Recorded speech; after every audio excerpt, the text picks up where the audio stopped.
Halo teman-teman, kembali lagi ke Hartanza Academy. Saya Noe. Saya Rian. Jadi hari ini ada pembahasan berbeda lagi nih. Dari kemarin kan kita udah banyak pembahasan tentang apa namanya density, Mhm, dari mesin hostingnya juga dan lain-lain. Nah mhm. sekarang kita mau bahas tentang Maillard. Maillard Ini ya, penting banget nih katanya nih iya, buat ngerosting. proses Maillard tuh apa sih roasting, Pak? iya. Sebenarnya Pak, prosesnya Mungkin, Maillard tuh? teman-teman sebelum kita masuk pembahasan Boleh, ada yang boleh. ketinggalan gitu. Jadi, materi kursus ini kita rangkum di, Akademi Hartanza, dan ada satu kursus namanya Fundamental Coffee Roasting gitu ya. Oh iya, Jadi, rekan-rekan bisa masuk ke Hartanza, lalu masuk ke akademi, bisa pilih kursus Fundamental Coffee Roasting wih gitu, untuk canggih bagi banget. teman-teman yang Mm-mm. ketinggalan sesi-sesi sebelumnya. Iya betul. Nah, jadi kita balik ke topik Maillard. Mm-mm. Sebelum Maillard mungkin kita balik mundur sedikit, charge point turning point ya. Charge Oh, point turning point. boleh. Jadi, charge point itu adalah saat biji kopi masuk, Mhm. temperatur yang persiapkan saat biji kopi masuk. Turning point adalah saat equilibrium antara suhu satu, suhu drum dengan suhu Beans beans ketemu. Mhm. ketemu. Dan setelah itu kita proses ke drying.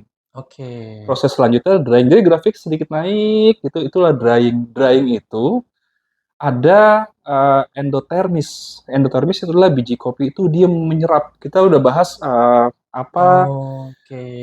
densitas. Iya, Kita iya, bahas iya, juga iya. apa water content Mhm, dan mhm. bagaimana beda densitas itu dia pengaruhnya terhadap penyerapan panas gitu ya. Oke, oke. Jadi setelah di turning point kita masuk ke yellowing. Di Mhm. yellowing ini rekan-rekan mungkin bisa notice bahwa kita bisa ngelihat gini, perubahan di yellowing ini apa sih? Udah rasa apa masih fisik gitu kan ya? Oke. Di yellowing ini kita masih perubahan fisik. Oh, Jadi belum mau warna perubahan kuning rasa. ya berarti Betul, Pak kita ya? sering roasting dulu kan, dulu kita pernah Oh, tes iya, ya. iya, Jadi iya. ada Heeh, green heeh. bean, terus kita seduh green bean jadi kayak terus ada di yellowing juga kita seduh. Iya, Ternyata iya, iya. perubahan rasanya nggak signifikan. Iya, Malah betul. bisa kita bilang di yellowing kita stop roasting itu nggak ada perubahan rasa apa-apa. Mhm. Karena di yellowing ini adalah perubahan fisik dari biji kopi. Iya. Jadi yellowing ini adalah pengeringan. Dia mengeringkan kadar air yang ada di dalam biji kopi Oke. gitu. Jadi setelah dia turning point, mulai masuk dengan drying Mhm. atau yellowing gitu, pengeringan atau kenapa yellowing? Karena ada perubahan warna dari fisik biji kopi, dari Oke. hijau mulai ke kuning. Iya. Kalau dulu kan kita ngeroasting tanpa sensor ya. Iya. Jadi saat kita bisa identifikasi kapan itu proses yellowing. Jadi saat kita buka di sini, terus kita lihat warnanya udah mulai kuning, Iya. dan kita bisa apa? Smell baunya ya. Bisa cium baunya. Itu kalau biji mentah itu kan baunya ya seperti apa ya, rumput Agak gitu ya, rumput, rumput terus agak-agak tanah agak basah. tanah basah. Mhm. Yellowing itu dia udah mulai bau seperti jerami kebakar, jerami Mhm, basah mhm, kebakar. Nah itu mhm. udah mulai yellowing. Dan di proses yellowing ini tidak ada chemical reaction apapun, hanya pengeringan. Oke. Pertanyaannya gini, saat yellowing kita stop roasting gitu, Mhm. rasa nggak berubah. Kita sering tes ya, Iya, iya, iya, iya. bisa nggak di Oke, bener, roasting bener, bener, lagi bener. gitu? Bisa, Bisa. tentu bisa. Bisa, Karena kita belum ada. tapi kita bahas di Iya, iya, segmen selanjutnya aja. oke, oke, Itu oke, kalau oke. accident rekan-rekan pas yellowing ternyata mati lampu atau mati Mhm, gas, mhm, itu mhm. masih bisa diselamatkan. Oke, Tapi oke. setelah masuk ke Maillard itu udah nggak bisa lagi. Jadi poinnya adalah setelah kita turning point itu masuk ke bagian yellowing, Mhm. nanti itu adalah untuk persiapan untuk masuk ke Maillard. Nah di Maillard inilah baru rasa itu kita crafting. Oke. Rasa itu kita bentuk, rasa kopi ini kita bentuk di posisi Maillard. Di suhu berapa sih, Pak, untuk Maillard ini, Pak? Kita nggak bisa ambil patokan mungkin 120, 140, 150, tapi pengalaman kita Oke. nge-roasting dengan berbagai jenis density, itu masuk Mhm. 140 sampai 155 gitu Iya, ya. iya, betul, Tapi betul. sebenarnya rekan-rekan nggak bisa ambil data akurat seperti itu, karena Mhm. tergantung dari densitas biji kopi, dan juga tergantung dari charge point dan turning point-nya. Iya, iya, iya. Tapi kita bisa tahu kapan itu Maillard dari anatomi biji kopi. Karena Oke. saat yellowing itu kan warna berubah kuning. Iyap, mhm, Baunya betul. tuh juga bau apa, jerami, Jerami, heeh, kebakar. kebakar. Saat kita masuk ke Maillard itu, dia udah mulai terbentuk reaksi kimia. Jadi baunya itu seperti apa ya, gandum, roti gandum. Oh, mungkin kayak roti kali ya, roti Roti panggang. panggang, Roti panggang roti ya, panggang. lebih ke Jadi roti saat kita panggang. manggang roti, baunya tuh bau Maillard kan Mhm seperti mhm itu. mhm. Di Maillard ini ada beberapa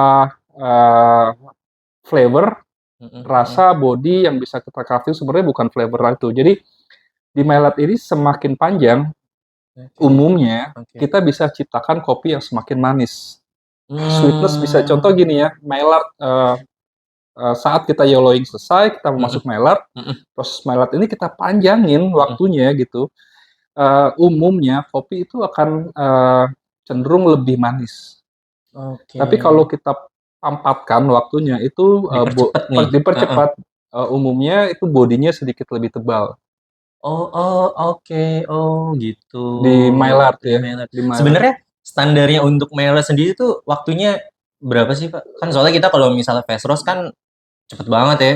Orang luar Betul. aja 7 sampai 8 menit aja udah, "Oh, dikeluarin nih," gitu kan. Iya, sebenarnya kalau kalau teorinya di Maillard ini banyak ya. Misalnya contoh gini, kita punya beans yang nggak terlalu bagus, berarti kita mau Mhm. ada fisiknya bagus gitu ya. Iya iya Pastinya kan iya. di yellowing kita perpanjang atau di Maillard. Heeh. Tapi yang perlu kita pahami adalah gini, hati-hati saat kita memperpanjang Maillard. Oke. Saat kita perpanjang Maillard, kita asumsi, oh saya mau beans saya rasanya manis nih. Mhm mhm mhm. Tanpa kita sadari saat kita memperpanjang Maillard, kita memperpanjang proses pembakaran di dalam biji kopi. Akhirnya inti-inti nutrisi Oke. itu keluar semua dengan bersamaan dengan asap Si beans yang heeh. keluar. Jadi kita mengeluarkan nutrisi, enzim dan lain-lain itu pengaruh kepada rasa. Akhirnya rasa kopi kita jadi flat. Jadi flat. Oh, jadi, sebenarnya kalau misalnya memang kepanjangan pun sendiri nggak baik ya intinya sebenarnya? Betul, betul. Oke. Nah, buat teman-teman nih, kalau misalnya kepanjangan, Maillard-nya, itu rasanya jadi flat, karena memang banyak nutrisi yang kebuang ya, Pak, ya, enzim itu Betul, kebakar segala betul, macam, betul, betul. menguai ya jadinya Memuai. ya? Apalagi kalau diperpanjang mild kan berarti kita Oke. mengurangi power burner kan. Mhm mhm mhm Biasanya mhm. gitu kita kurangi power burner Iya gitu, iya. terus airflow kita Airflow kita digedein, heeh heeh. biasanya Oh, malah bisa failure first crack. Karena biji kopi ini kan dalamnya ada moisture kan. oke. Kenapa itu first crack itu kan dia bunyi krek krek krek gitu Iya ya. iya iya. Itu yang terjadi adalah biji kopi itu dalamnya ada moisture, dikasih panas, akhirnya dia keluar secara cepat kan. Itu Menguap. Jadi menguap, makanya bunyinya, ada krek-krek cracknya. heeh, Apa yang terjadi kalau kita meletek dia ya. perpanjang dan kita tidak memberikan power yang tepat untuk biji kopi, dia nggak Oke. ada power yang cukup untuk dia fast crack. Oke. Nah itu yang biasanya rasanya jadi back seperti itu. Oh. Mm-mm. Nah Nah, itu ini mesti diperhatiin nih teman-teman nih yang sering back nih, kenapa nih? mungkin salah satu penyebabnya itu ya. Jadi di situ apa perlu kita lihat memang ada dalam proses ini ada yang bisa kita crafting, Mhm kita bisa mhm. crafting sweetness, kita Mhm bisa crafting body di situ, mhm. bahkan kita bisa crafting aroma juga di Maillard. Di Maillard itu Betul, betul. sendiri. Oke. Pak, aku ada pertanyaan nih. Kalau misalnya kita dapat bagus bijinya segala macam, udah QC-nya udah oke nih. Mhm, grade satu Aku gitu pingin ya. iya, heeh, grade 1 atau yang memang specialty lah. Aku Mhm, pingin banget nih, saya dibikin, udah nih sweet-nya oke mhm, sama mhm, aromanya oke. mhm. Saran dari Bapak harus gimana nih? Ya, memang banyak metode gitu. Jadi kita mau infuse gitu ya. Iya iya, Banyak heeh. yang dilakukan oleh rekan-rekan kita di daerah Mhm. gitu, bukan di daerah ya. Jadi cara roasting tradisional itu kan dicampur-campur tuh. Mhm Cara mhm roasting mhm. tradisional nenek Mhm. moyang kita kan kopi dicampur dengan kayu A atau dengan vanili gitu Oh, segala oke macam. oke, heeh. Mungkin pertanyaannya adalah kapan kita bisa menambahkan aroma ke dalam biji kopi gitu ya, saat Oke. proses roasting Mhm gitu. mhm.